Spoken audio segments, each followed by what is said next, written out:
Hello students, how are you all? So today we will see the video lecture on important properties of electric field lines. So in the last videos we have discussed about the nature of the electric field lines, how the electric field lines will be for the single charge, for the like charges and for the unlike charges. So now let us see the important properties of the electric field lines. Okay. So electric field lines start from positive charge and end or on negative charges. If there is a single charge, they may start or end at infinity. So now if it is a single charge, if there is no other charge in its region, then what happens is the electric field lines will always move continuously. So if this is a positive charge, and these are the electric field lines we have already discussed in the last video. For positive charges, the electric field lines will be outwards, right? So here it will be continuous unless and until another charge comes in its vicinity. Okay, so this is the meaning of the first point. Okay, now it will be like continuously till infinity, right? In the second point, in a charge free region, electric field lines are continuous. So it is continuous till it doesn't have any other electric charge in its in its region. Followed? Okay. Tangent drawn to the electric field line at any point gives the direction of the electric field lines. Okay, at every point. Now if I take this line, if it is continuous like this, okay, so if I do a point here, if I consider this point A and draw a tangent at this point, so this will be electric field A point. So tangent drawn to that point gives the direction of the electric field. Okay, if I take another point here B and draw a tangent, again this EB vector will give the direction of the electric field. Okay, so anywhere if you draw a point, take a point and draw the tangent, it gives the direction of the electric field. So that is the meaning of the third point. Now two field lines can never cross each other. So if we take another negative charge here, they will not cross in this manner. Okay, you cross agudilla.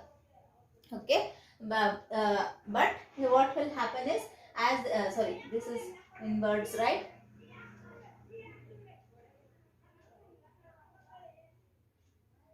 Inwards. For negative it is inwards, right? So if it is coming in its direction, they will combine together. They will not cross, never cross. And if they are like charges, also they will not cross. They will have lateral pressure on each other. Okay, they will move in different direction. They do not form loops. So in this manner, they will not form the loops. Loops means like circle, like this curves. Okay, in this form they will not form the loops. They will be continuous, or they may converge with each other, or they have lateral pressure, right? Now they are always normal. They are always normal means what? They are perpendicular to the charge. So if this is a charge or a conductor, now electric field lines will be normal to this point. If we consider this point only at this surface, so they are 90 degree. The electric field line will be 90 degree. Here also it will be 90. Here also 90.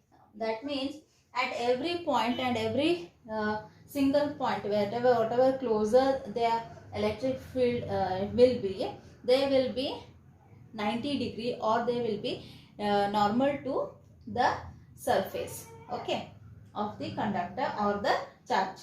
Next, they contract longitudinally in attraction. Now if I take two charges unlike charges, so this is positive charge and this is negative charge. So here you see positive charge it will start, the field line will start and end at the negative charge in this manner.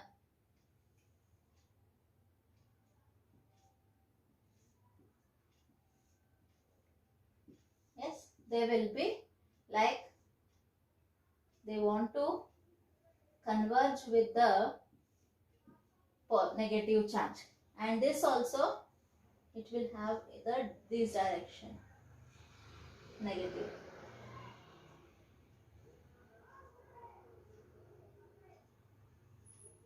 Okay, they will contract longitudinally.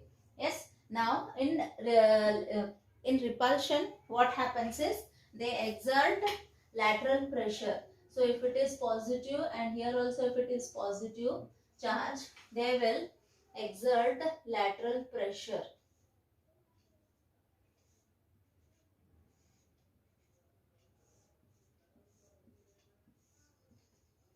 As much as possible they will be moving away, because they are like charges, right? So you can see here there is a space between these two. No charge, no electric field line is possible there at the center, because they will be applying lateral pressure on each other. Okay, so these are some of the important properties of the electric field lines. Good evening, students. So today again we are dealing with the topic electric flux. So that is continuation of the electric charge and field. So let us see what is electric flux. So you can see here in the figure. So let us consider E as the electric field lines. So these red lines are nothing but the electric field lines, and here this one green, with a green pen I have drawn a surface of delta S. Okay, that is a surface of a conductor through which the electric field lines will be passing, and N is the unit vector. So N is a unit vector. So if this N is nothing but it is a area vector. Okay, and one more thing here. So this N vector is parallel to the surface. The surface will be perpendicular, but the area will be parallel to the. So suppose this is the surface, so your unit vector will be in this manner. So it will be always perpendicular. So if you tilt here this way, so now the surface is in this direction. So the hand is it is perpendicular to the electric field. So in this manner the electric field will be. So electric field lines will be here in this way. The surface is this my hand. Okay, and this pen is the unit vector. Can you see? It is like this. So unit vector is parallel to the electric field. And one more here in this bigger figure B. Now this area is little bit tilted, and here you can see the unit vector also tilted. The angle between the unit vector and the electric field is taken as theta. Okay, so let us take some of the points here in the electric flux. So electric field line, the electric field lines is represented by the lines here, and the number of field lines passing through this surface will give the electric flux. Okay, so and it is represented by phi. Okay, phi is the electric flux.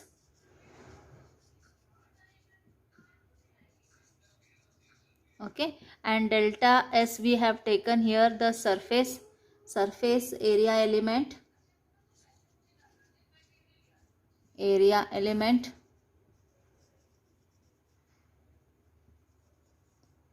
N cap is the unit vector,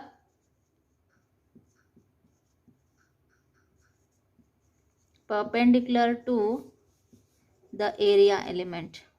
Okay, so electric flux is nothing but the number of field lines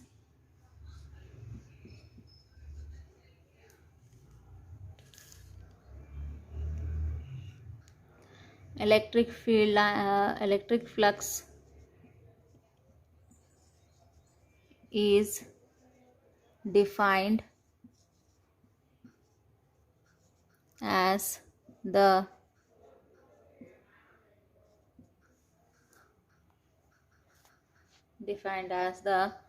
number of electric field lines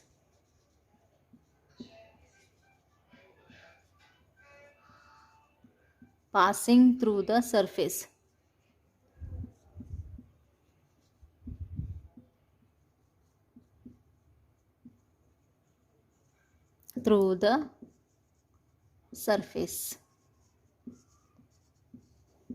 Okay, now it is given by, so now this electric flux is total net electric flux. If it moves through a small area element, then it is taken as delta phi. Delta phi is equal to vector E dot vector S. Okay, now you have studied in your first year the dot product of two vectors. So delta phi equal to E dot delta S. So now this is the dot product. So here it is dot product of two vectors is, and delta phi is a scalar function. Okay, scalar quantity. So E delta S cos theta, we get this equation for delta phi. Now if we want for complete surface, then we can integrate between the intervals. So we'll have phi is equal to E dot S. Okay, now there will be two conditions here when cos theta will when delta phi is maximum. So if theta is or minimum, if theta is equal to 90 degree, so delta phi is equal to E delta S cos 90. So cos 90 is what? It is 0. So E into delta S 0. Since cos 90 equal to 90 degree equal to 0. This is minimum value of delta S. Okay, that means when the surface is parallel to the electric field. Okay, when the surface is parallel to the electric field and this unit vector becomes perpendicular to the electric field, then what happens is no field lines will pass through the electric will pass through the area element. Therefore the delta phi becomes 0. So it has a minimum or 0 electric field lines passing through the surface. That is, electric flux will be 0. Then if theta is equal to 0, if theta is equal to 0 degree, then what happens? So cos of 0 is what? Cos of 0 degree is 1. Okay, therefore delta phi is equal to E delta S. So cos 0 degree delta phi is equal to E delta S into 1. So delta phi equal to E delta S. So maximum value of the electric flux. So these are the two conditions when the electric flux will be minimum. So at 90 degree it will be minimum because cos 90 is 0. Therefore, so everything becomes 0. When anything multiplied with 0 will be 0. Therefore, electric flux becomes 0. Right? And when it will be having maximum value, when the theta value becomes 0. So cos of 0 is 1. Right? So therefore the delta phi is maximum or electric flux is maximum. Thank you.